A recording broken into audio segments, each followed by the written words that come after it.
Assalamualaikum teman-teman, kita lanjutkan belajar tentang cahaya.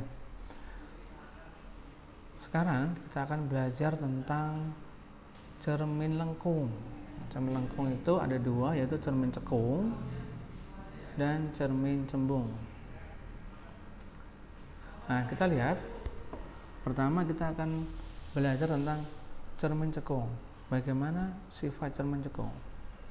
Jadi sinar yang mengenai cermin cekung akan dipantulkan atau difokuskan pada titik fokus. Nah, seperti ini modelnya.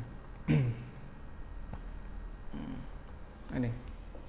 Sehingga cermin cekung ini itu dikenal dengan konvergen atau mengumpulkan sinar. Nanti nilai fokusnya itu positif. Berikutnya kita akan belajar tentang 3 sinar utama pada cermin cekung atau 3 sinar istimewa pada cermin cekung. Kita lihat bagaimana perjalanan sinarnya. Pertama, sinar yang datang sejajar sumbu utama akan dibelokkan melewati fokus. Kemudian, jika sinar yang melewati fokus, maka sinar akan dipantulkan sejajar sumbu utama. Yang kedua ya. Yang pertama itu sejajar sumbu utama dipantulkan melewati fokus. Yang kedua, sinar yang melewati fokus akan dipantulkan sejajar sumbu utama. Berikutnya, sinar yang melalui pusat kelengkungan atau jari-jarinya maka akan dipantulkan kembali. Jadi sinar yang melewati jari-jari seperti ini maka akan dipantulkan kembali ke titik pusat kelengkungan. Kemudian kita akan lihat pembentukan bayangan pada cermin cekung. Misalkan kita coba, jika benda itu, kita lihat ya. Nah, benda itu misalkan di ruang 3 ini namanya, seperti ini. Nah, maka bayangan ada di mana? Coba kita ulang lagi.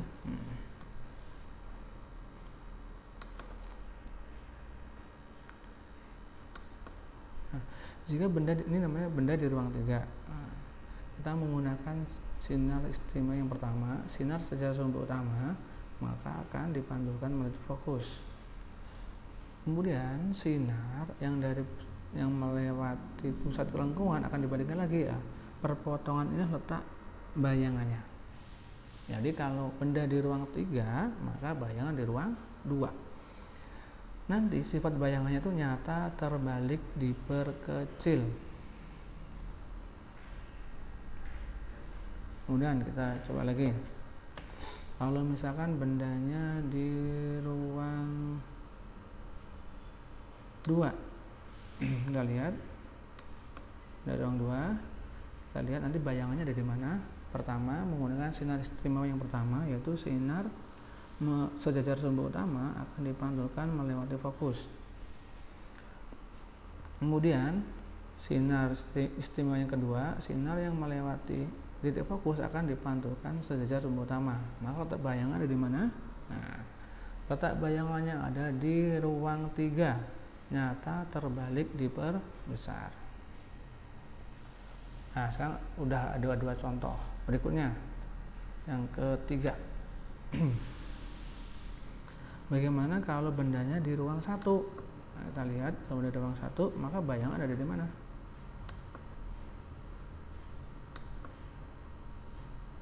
Bentar ya. Nah, benda di ruang 1 nih. Maka bayangan ada di mana? Kita lihat. Sinar sejajar sumbu utama akan dibelokkan melewati titik fokus.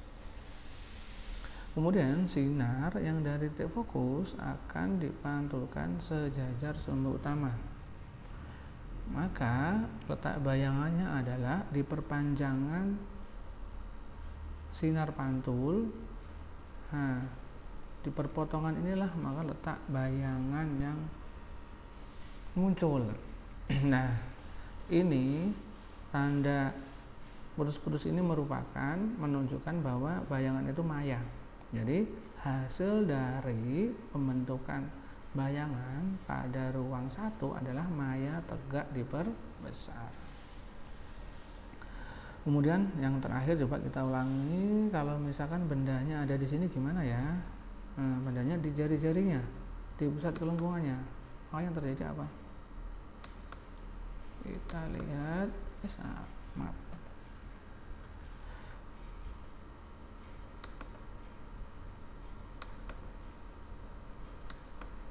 Oh, salah ya. Bentar ya.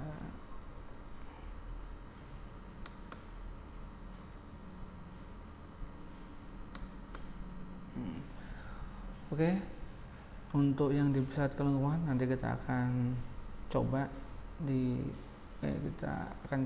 pertemuan berikutnya. Dan langsung aja sekarang, ini ya sudah ketemu.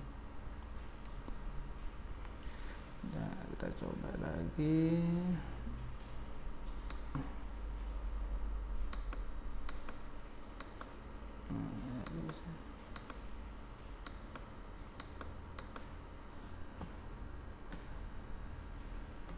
Nah ini deh, kalau ini contoh nih, ini di pusat kelengkungan, maka benda itu akan maka bayangannya akan menghasilkan nyata terbalik sama besar.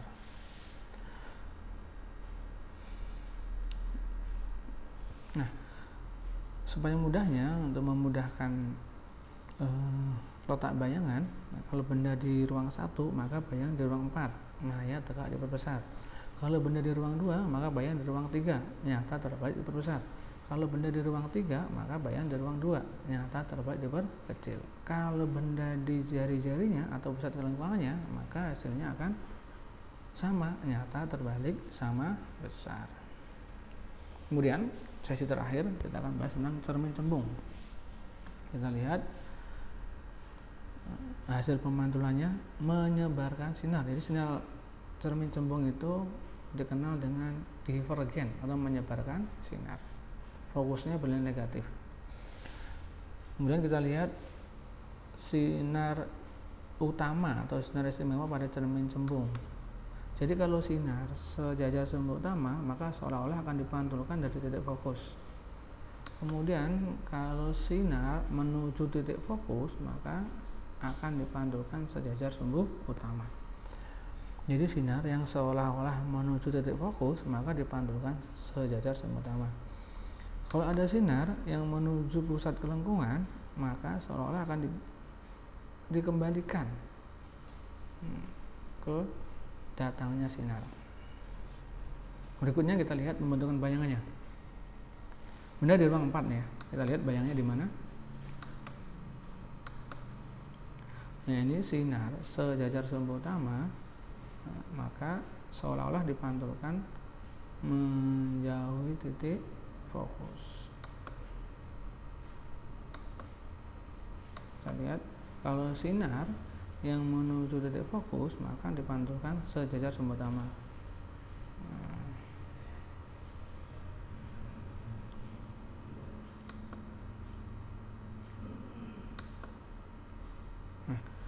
Bayangan nanti akan terbentuk di perpotongan dari perpanjangan sinar pantulnya. Nah, seperti ini. Jadi selalu maya, tegak, dan diperkecil. Nah, saya kira untuk materinya kita cukupkan dulu. Kita akan lanjutkan di pertemuan berikutnya. Semoga ini bisa membantu teman-teman untuk belajar mandiri di rumah. Untuk belajar mandiri di rumah. Kita akhiri dengan bacaan alhamdulillah. Assalamualaikum warahmatullahi wabarakatuh.